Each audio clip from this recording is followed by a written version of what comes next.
Boa noite. Estou aqui para mais um vídeo de One Piece, agora para falar do capítulo 1170.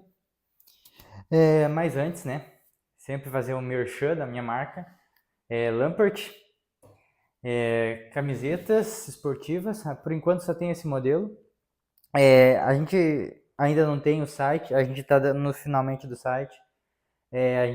As peças provavelmente já vão vir no final desse mês ou início do mês que vem. E a gente vai abrir uma pré-venda logo. Então, aqui é a Lampert. A Lampert é uma empresa, inclusive eu estou aqui na clínica onde a minha mãe atende. É uma empresa, a gente busca promover conscientização, saúde, incentivar bons hábitos como alimentação saudável, exercício físico, boa qualidade de sono, vitória sobre vícios, tipo cigarro, bebida e outras coisas ruins que fazem mal para o nosso corpo, para a nossa mente, para que a gente possa ter uma vida saudável. Porque o que acontece? A clínica aqui é uma clínica de recuperação capilar. E a saúde do corpo influencia na queda de cabelo. Então a gente quer incentivar as pessoas a se movimentarem, a terem hábitos saudáveis para poder ajudar elas.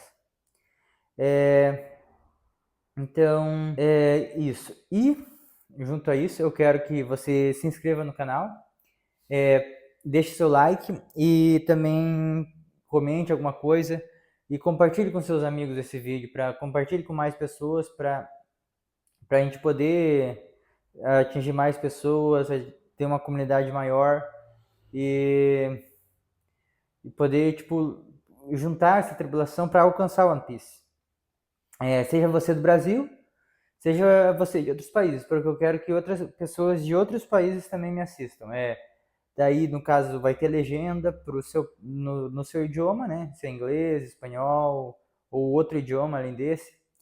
Mas que pessoas do Brasil e que pessoas de outros países possam assistir esses vídeos para a gente aumentar a nossa tripulação, a tripulação do Joy Boy, para a gente chegar no One Piece e chegar no One Piece com a tripulação mais forte possível.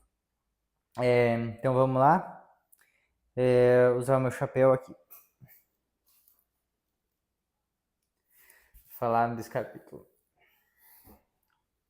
O capítulo 1170 começa com o Loki confuso, pensando que alguém jogou o martelo, né, o Ragnir nele, porque ele não tinha uma explicação. Como é que o martelo se moveu sozinho? Então, no mínimo, ele pensou que devia ter alguém lá dentro, né? Mas o Ragnir é um animal, um animalzinho. E o Loki foi, e o Ragnir continuou atacando o Loki, e o Ragnir era muito pesado, o Loki fez o chão do castelo desmoronar com o peso, e o Loki percebeu que realmente o Ragnir queria bater nele. E tanto que o próprio Harald fala pro Loki que ninguém nunca, não é que ninguém comeu porque não podia comer. Tentaram comer, só que ninguém conseguiu comer. Por conta do Ragnir, que é esse martelo mágico, entre aspas, que ataca quem quer comer a fruta, né? Aquele que quer pegar a fruta e comer.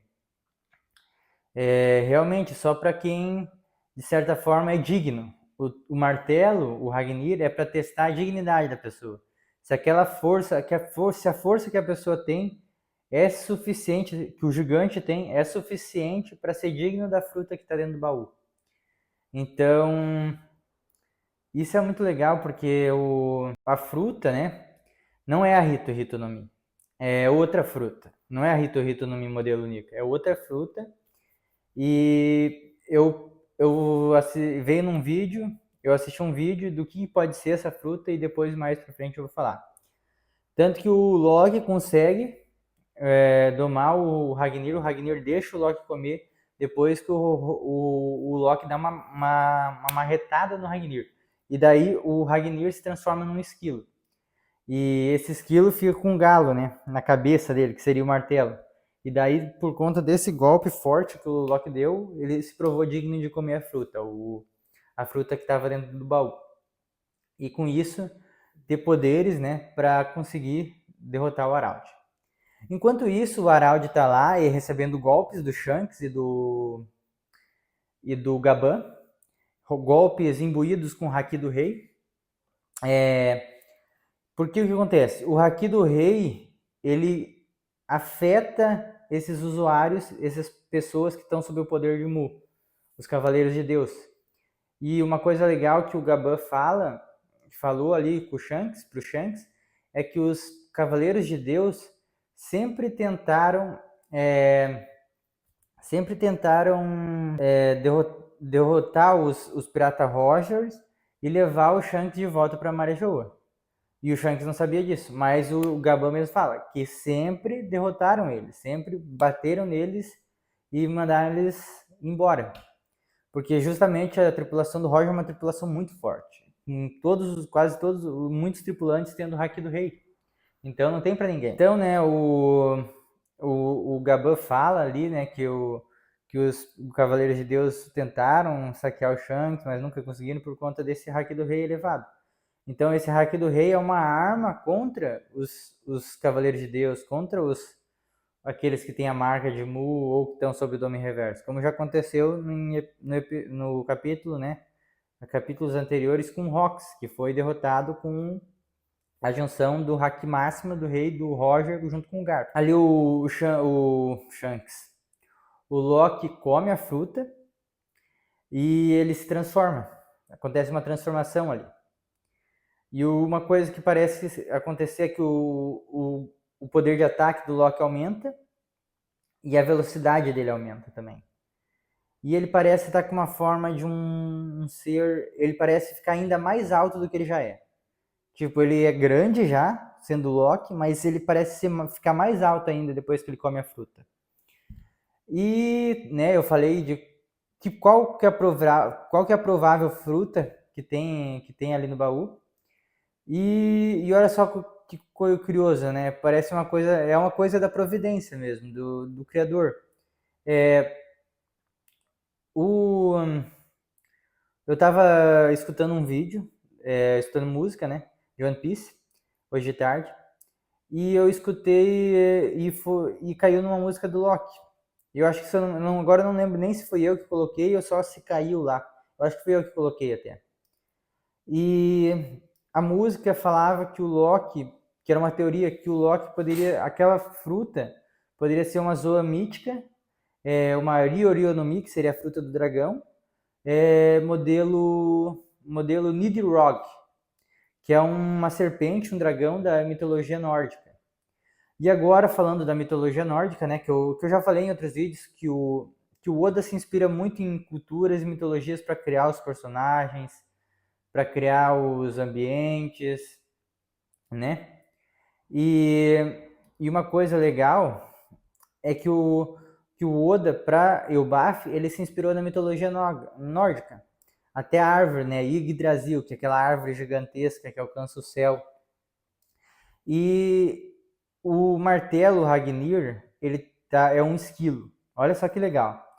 Ele é um esquilo, na mitologia nórdica tem um esquilo que rói uma parte da árvore e que fica junto ali com as serpentes, com os dragões, roendo as raízes das árvores, raízes da árvore Yggdrasil, que é aquela árvore gigante que encosta no céu. Yggdrasil é a árvore gigante, e o nome desse esquilo que fica junto com o dragão Nidhogg e com outras serpentes é o Ratatoskr. E justamente o Ragnir, quando ele recebe o golpe, quando o Loki dá aquele golpe forte e o Ratatoskr fica com aquele galo na cabeça, o que acontece? Ele se transforma num esquilo. E é um esquilo que é falado que fica junto na companhia das serpentes, né? E uma dessas serpentes é Nidhogg, uma serpente que ela pune. Ela faz parte do Apocalipse nórdico, que é o Ragnarok. E eu já falei sobre a questão da similaridade com o Apocalipse, com o Ragnarok, do fato que todas as religiões têm um Apocalipse, têm uma maneira de contar a escatologia, mas todas elas dizem a mesma coisa, todas elas representam a mesma coisa, que é o final, né? O juízo final, a justiça final, a destruição para existir uma renovação, uma restauração. E o que acontece? O Nidhogg, que é essa serpente dragão, ele é uma serpente que castiga assassinos e traidores, quebradores de juramento. No caso, que seriam os dois piores, as duas piores traições, os dois piores defeitos na mitologia nórdica. Ser um assassino e ser um traidor, um quebrador de juramento. O Oda está colocando elementos do Apocalipse bíblico com o Imu-sama, com a questão do Luffy, da libertação, o Imu sendo aquele mal absoluto, o cavaleiro de Deus, o Imu sendo Deus, né? E o Apocalipse da Bíblia fala isso do anticristo, se colocando como Deus no final dos tempos. Agora, outro elemento de Apocalipse, só que de outra mitologia, olha que legal. Que daí é o Ragnarok, que coloca esse dragão, essa serpente, Nidhogg, junto com o Ratatoskr, que é o esquilo, que é uma serpente que fica no submundo e que castiga traidores, quebradores de juramento e assassinos. Olha só que legal, o Oda colocando cada vez mais elementos de Ragnarok. Porque eu acredito, eu acredito que o Oda acredita que o tempo do fim está próximo. Que o tempo do fim está próximo, que o juízo final está próximo, que vai haver uma grande destruição para haver uma grande renovação. E por isso que o One Piece está tendo essa temática cada vez mais de dualidade entre o bem e o mal, de um rei do mundo, de um herói da libertação, que essa luta entre liberdade, escravidão, luz e trevas, sol e lua, né? Então o Oda está colocando muito isso. E o Oda tem vários elementos religiosos, inclusive aquela cruz do Mihawk, né? Que ele segura, a cruz de pirata. E isso é muito legal. E a gente aprende muita coisa, né, com One Piece. E é magnífico para aprender tudo isso. E no final, né, do mangá, do capítulo, o Harald volta ao normal e ele aceita morrer voluntariamente. Ele aceita morrer, ele não faz nada, ele não vai fazer nada, ele simplesmente vai receber o golpe e vai morrer. E o Loki vai ser culpado disso, porque o Loki realmente matou o Harald, então. Mas só que não foi uma coisa que ele matou por maldade, ele queria matar, foi porque era necessário, porque se o Harald continuasse vivo, ele ia ser só um cara controlado pelo Imu, um escravo. Ele ia ser um escravo, ele ia fazer tudo que ele não queria. Então essa morte do Imu, essa morte do Harald, foi uma coisa que ele aceitou, né? E que importante era o futuro de Elbaf. Ele queria dar vida por Elbaf. Nem se para isso ele precisasse morrer.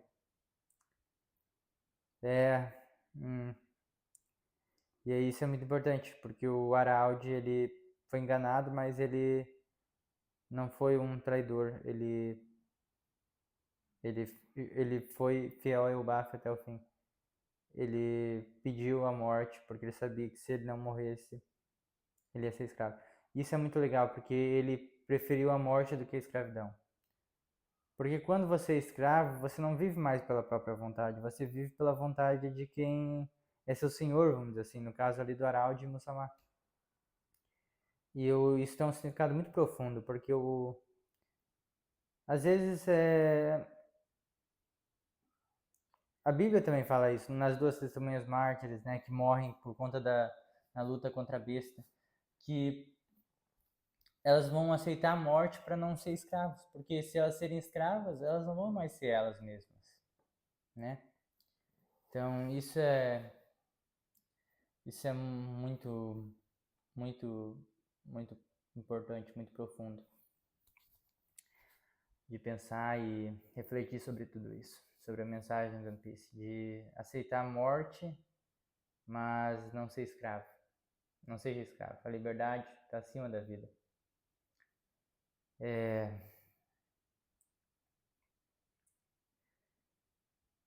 Então tá, meus amigos, é isso. Como eu falei antes, curte, comenta alguma coisa, compartilha com seus amigos, se inscreve no canal e vamos aumentar nossa tripulação. Se você é do Brasil, né, é mais fácil, você consegue ouvir e entender o que eu estou falando. Se você é de outro país, se junte à tripulação também, você também é convidado. Só que daí